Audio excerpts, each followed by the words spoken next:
Hello. അങ്ങനെ കുറേ നാളുകൾക്ക് ശേഷം ഞാൻ ഇന്നൊരു ഡേ ഇൻ മൈ ലൈഫ് എടുക്കാമെന്ന് വിചാരിച്ചു.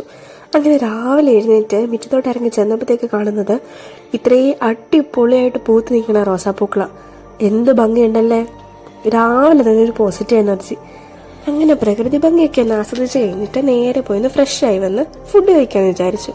ഇന്ന് രാവിലെ പുട്ടും കടലായിരുന്നു. അതെല്ലാം കഴിച്ച് ഇന്നൊരു സ്ഥലം വരെ പോകണം. ഈ കാണുന്ന കെട്ടിടം വെറും ഒരു കെട്ടിടമല്ല, എൻ്റെ ജീവിതത്തിലെ ഏറ്റവും മനോഹരമായിട്ടുള്ള ഒരു കാലഘട്ടം എനിക്ക് സമ്മാനിച്ചൊരിടവ. ഏറ്റവും നല്ല കുറേ കൂട്ടുകാരെയും കുറേ മെമ്മറീസും തന്നൊരു സ്ഥലം. അങ്ങനെ സ്കൂളൊക്കെ ഒന്ന് കണ്ട് സ്കൂളിൻ്റെ മുറ്റത്തൂടെ നമ്മൾ നേരെ പോകുന്നത് പള്ളിയിലോട്ടാണ്. പള്ളിയിൽ എന്താ പരിപാടി എന്നല്ലേ നിങ്ങളിപ്പോൾ ആലോചിക്കുന്നത്? ഇന്ന് എൻ്റെ കസിൻ സിസ്റ്ററിൻ്റെ ആദ്യ കുർബാനയായിരുന്നു.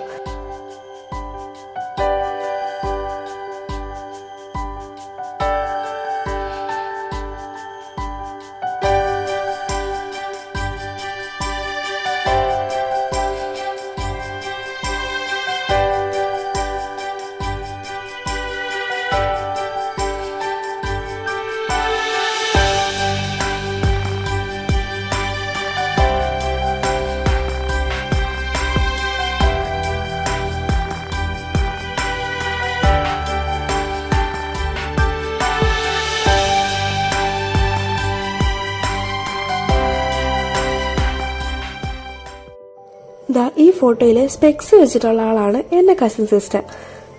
പിന്നെ ഞങ്ങൾ ഫുഡൊക്കെ കഴിക്കാൻ വേണ്ടി പോയി. ഫുഡെല്ലാം കഴിച്ചിട്ട് നേരെ വീട്ടിലോട്ട് വന്നു. വീട്ടിലോട്ട് വരുന്ന വഴിക്ക് ബേക്കറിയിൽ കയറിയിട്ട് കുറച്ച് സാധനങ്ങളൊക്കെ വാങ്ങിക്കാനുണ്ടായിരുന്നു. പിന്നെ വൈകുന്നേരമൊക്കെ ആയപ്പോഴത്തേക്ക് ചുമ്മാ പുറത്തോട്ടൊക്കെ ഒന്ന് ഇറങ്ങി നോക്കിയപ്പോൾ നല്ല ക്ലൗഡൊക്കെ ഉള്ള ഒരു ആകാശം കണ്ടു. അന്നൊരു പോസിറ്റീവ് എനർജി. പിന്നെ വൈകുന്നേരം ആയപ്പോഴത്തേക്ക് ഒരു പേരയ്ക്കൊക്കെ കഴിച്ച് ടെറസിൽ കയറി നോക്കിയപ്പോൾ ഇവിടെ അടുത്ത അമ്പലത്തിൽ ഉത്സവമാണ്. സോ അതിൻ്റെ ഭാഗമായിട്ട് കുറേ വെടിക്കെട്ടും കാര്യങ്ങളൊക്കെ കണ്ടു. പണ്ട് നല്ല അടിപൊളിയായിട്ട് കാണാൻ പറ്റുമായിരുന്നു, ഇപ്പം കുറച്ചൊക്കെ കാണാൻ പറ്റും. അത് കഴിഞ്ഞ് നോക്കിയപ്പോൾ ഇതേണ്ട മുകളിൽ നല്ല അടിപൊളി ഒരു മൂണ്. അന്നേരമാണ് എനിക്ക് ഓർമ്മ വരുന്നത് ഇന്ന് ഈ വർഷത്തെ ലാസ്റ്റ് ദിവസമാണ്. അപ്പോൾ ഇനിയും അടുത്ത വർഷം ബാക്കി വീഡിയോസായിട്ട് നമുക്ക് കാണാവേ.